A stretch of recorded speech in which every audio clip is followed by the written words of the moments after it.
Queridos amigos, queridos irmãos, graça e paz.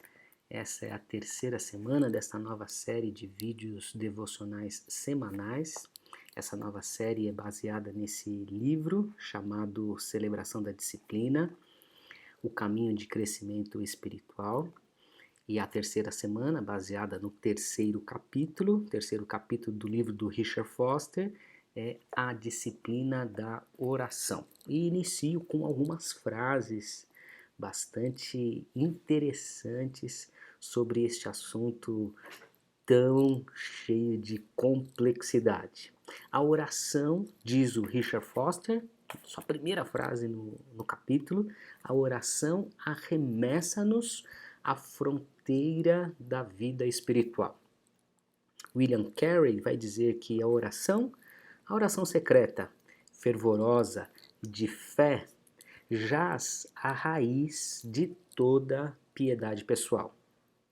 Billy Graham vai dizer que feliz o homem que aprendeu o segredo de se apresentar a Deus diariamente em oração. 15 minutos a sós com Deus a cada manhã, antes de começar o dia, podem mudar as circunstâncias e remover montanhas. Gosto demais desta frase do C.S. Lewis, que diz: nossas orações não mudam a Deus, nossas orações mudam a nós mesmos.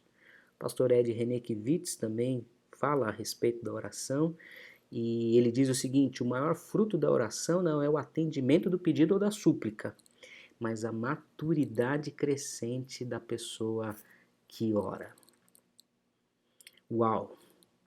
Quantas frases de impacto a respeito da oração. Mas o que a Bíblia diz a respeito deste assunto tão importante da vida cristã? O Salmo 63, versículo 1, na versão revista e corrigida, diz o seguinte: ó Deus, Tu és o meu Deus, de madrugada te buscarei. Jesus nos ensinou que, tendo se levantado alta madrugada, saiu, foi a um lugar deserto e ali orava. Tiago vai dizer que a questão da oração não é exatamente o que fazemos, mas talvez o conteúdo dela. Ele vai dizer que vocês pedem e não recebem, porque vocês pedem mal. O apóstolo Paulo, na sua intensidade ministerial, vai dizer que nós devemos orar em todo o tempo no Espírito. E ele ainda vai fazer um recorte muito importante a respeito da oração, porque ele vai dizer o seguinte: orem também por mim, lá na carta de Paulo aos Efésios, no capítulo 6, versículos 18 e 19. Os apóstolos, Atos capítulo 6, vai nos dizer que a igreja cresceu, tomou uma demanda bastante grande, muito trabalho para se fazer, e os apóstolos então foram tentados a investir suas energias em outros ministérios importantes e necessários, mas eles se dedicaram a entregar-se completamente. A quê? A oração e ao ministério da palavra. Lucas capítulo 11 é um dos textos clássicos importantes para a gente aprender a respeito da oração. O parágrafo é do capítulo 1, do versículo 1 ao versículo 13. Ali nós temos muitas lições e aprendizados importantes a respeito da oração, mas logo no versículo 1, um dos discípulos de Jesus faz um pedido especial.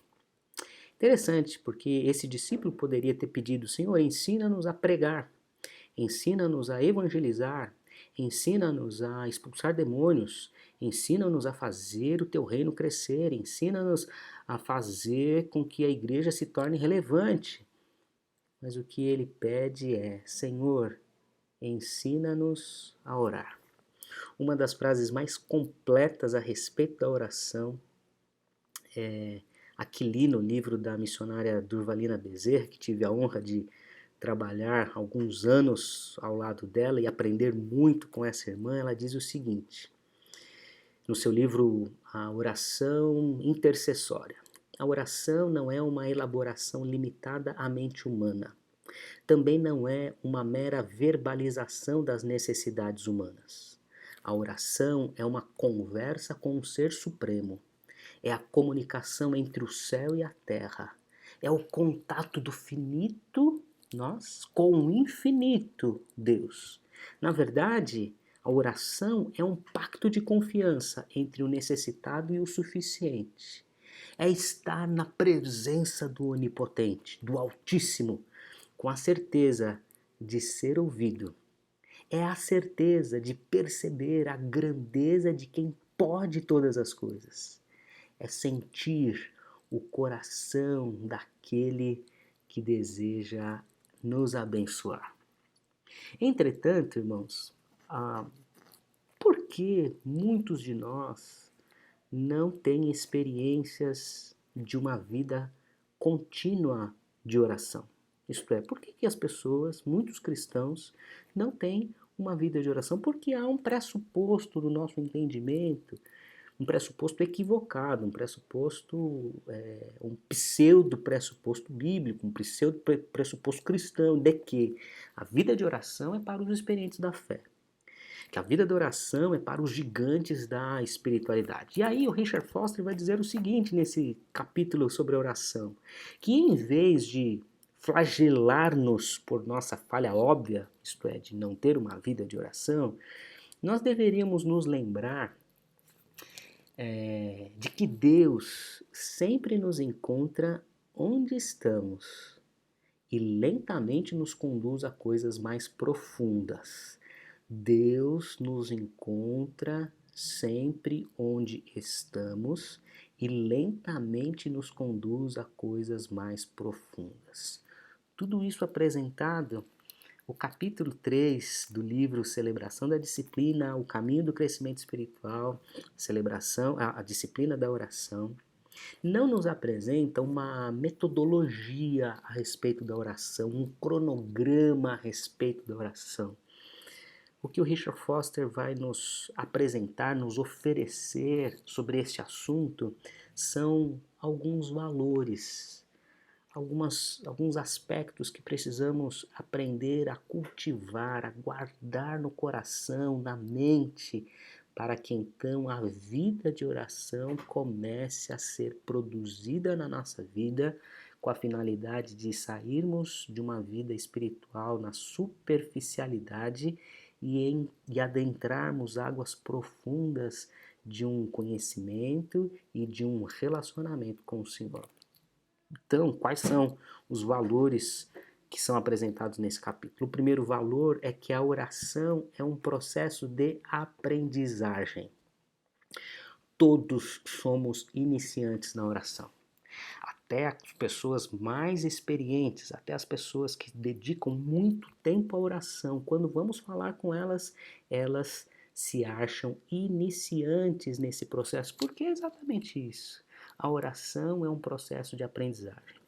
E sendo um processo de aprendizagem, algo significante que aprendemos com esse processo é que a oração deve ser um caminho de orar a palavra de Deus. Ouvir o Senhor, diz o Richard Foster, é a primeira coisa da oração. É a segunda coisa da oração. É a terceira coisa necessária à oração. Vejam, se estamos desejosos de aprender a orar e entrar nesse processo de aprendizagem, é fundamental olharmos para o que a Bíblia diz. Quais são as falas de Jesus a respeito da oração? Qual é o comportamento de Jesus para a oração? O que os apóstolos, os discípulos ensinam a respeito da oração? Para isso é necessário que nos voltemos à palavra e aprendamos a orar a palavra. O que Jesus falou sobre a oração e nela meditar e aprender a orar o que meditamos, o que extraímos das Sagradas Escrituras. O Eugene Peterson vai nos ensinar que existem dois níveis da oração. O primeiro nível é o nível de apresentar o nosso mundo a Deus. Isso é nobre, é justificável, é humano. O que significa apresentar o nosso mundo a Deus? Apresentar as nossas queixas, apresentar os nossos medos, apresentar as nossas aflições, apresentar os nossos problemas, apresentar aquilo que perturba a nossa alma, não só as nossas de cunho pessoal, mas as familiares, as eclesiásticas e as nacionais, as mundiais, os problemas mundiais. Eu acredito profundamente que você tem orado para que esse tempo de pandemia possa ser abreviado, diminuído, terminado. Deus se interessa em ouvir o nosso mundo, não porque ele não o conheça e não o saiba, mas quando apresentamos o nosso mundo para Deus, nós nos colocamos no nosso devido lugar como seres finitos conversando com o infinito. Um ser fraco, frágil, limitado, conversando com o Todo-Poderoso, o Todo-Sabedoria, o Todo-Conhecedor de tudo o que há na Terra. O primeiro nível é esse, apresentar o nosso mundo a Deus. O segundo nível que o Eugene Peterson fala a respeito da oração, dos níveis da oração, é quando trazemos o mundo de Deus para o nosso. Isto é, quando conseguimos compreender o mundo de Deus através das Sagradas Escrituras e conseguimos trazer esse mundo para a nossa vida. É orar a vontade de Deus sobre nós. O exemplo do apóstolo Paulo em suas orações é formidável. Quanta riqueza, quanta beleza, quanta profundidade da oração que ele ora por nós a respeito, trazendo o mundo de Deus. Jesus fez isso. O texto está lá, João capítulo 17, ele diz assim para nós, Pai, nós somos um e desejamos que os nossos, os meus discípulos, o teu povo seja um como nós o somos. O que Jesus estava dizendo? Jesus estava trazendo o mundo dele para a nossa realidade. Em outras palavras, a oração sempre é uma resposta à palavra. A primeira sempre é de Deus. A segunda é a minha. E a minha segunda palavra, em resposta à palavra de Deus, deve ser envolvida nas Sagradas Escrituras. Por isso a oração é um processo de aprendizagem. O segundo valor que o Richard Foster nos apresenta nesse livro a respeito da oração é que a oração é um processo de intercessão com a expectação de mudanças. Isto é, eu vou orar crendo que algo pode acontecer. Isso é fé. Eu oro a Deus, eu intercedo por um enfermo, eu intercedo por uma necessidade específica, acreditando que isso pode mudar essa realidade. Foi o que aconteceu, por exemplo, na experiência de Marcos, revelada em Marcos capítulo 2, quando alguns amigos sabem que Jesus está numa casa e eles têm uma necessidade, que é um dos seus amigos, que é um paralítico, e eles então vão até Jesus com a expectação de que algo pode acontecer. Isto é, eles transpõem esse homem até a casa, chegando na casa não conseguem acessar a Jesus, levam ele até o telhado, abrem um buraco no telhado, descem esse homem até a presença de Jesus. Por quê? Porque eles acreditavam que era possível uma mudança de vida. Então a oração tem que ser esse processo de intercessão, de clamor, de pedir, com a expectativa de que algo vai acontecer, de que algo pode mudar. É o que alguns chamam de oração no Espírito. E oração no Espírito é depender da ajuda do Espírito para pedir conforme a vontade de Deus. É o que diz 1 João capítulo 5, versículo 14. Esta é a confiança que temos para com Ele, que se pedirmos alguma coisa segundo a sua vontade, Ele nos ouve. Então o Espírito Santo ajuda aqueles que reconhecem que não sabem orar, mas que desejam orar conforme a vontade de Deus. Então, orar no Espírito é depender da ajuda do Espírito. Orar em Espírito é ser guiado pelo Espírito para pedir corretamente. O texto que a gente leu lá em Tiago, no começo da nossa devocional. Nós não temos nada porque não pedimos, e quando pedimos, não recebemos porque não recebemos. Porque pedimos mal, isto é, não pedimos, não somos guiados pelo Espírito. Então a oração é um processo de intercessão com a expectação, com a expectativa de mudanças. Ore com fé, acreditando que essa situação pode ser alterada. O terceiro valor e último apresentado nesse capítulo é o valor que a oração é um processo de simplificação. Richard Foster vai dizer o seguinte: nunca deveríamos complicar a oração. Nunca deveríamos complicar a oração. Jesus nos ensinou a orar como um pai se relaciona, como um filho se relaciona com o pai. Foi ele quem nos autorizou a chamar a Deus, o Todo-Poderoso, de Pai Nosso. Então, a relação pais e filhos, especialmente quando os filhos são crianças, há uma liberdade de pedir que é inigualável. As crianças pedem de tudo e os pais sabem o que oferecer, porque sabem o que é bom, o que é agradável e o que contribui para uma formação da criança. Não é? Então Jesus nos ensinou a orar como um pai, como um filho clama ao pai. Jesus nos ensinou a orar pelo pão de cada dia. Tem coisa mais simples do que o pão que é de cada dia? Um processo de simplificação. Ore, coisa simples.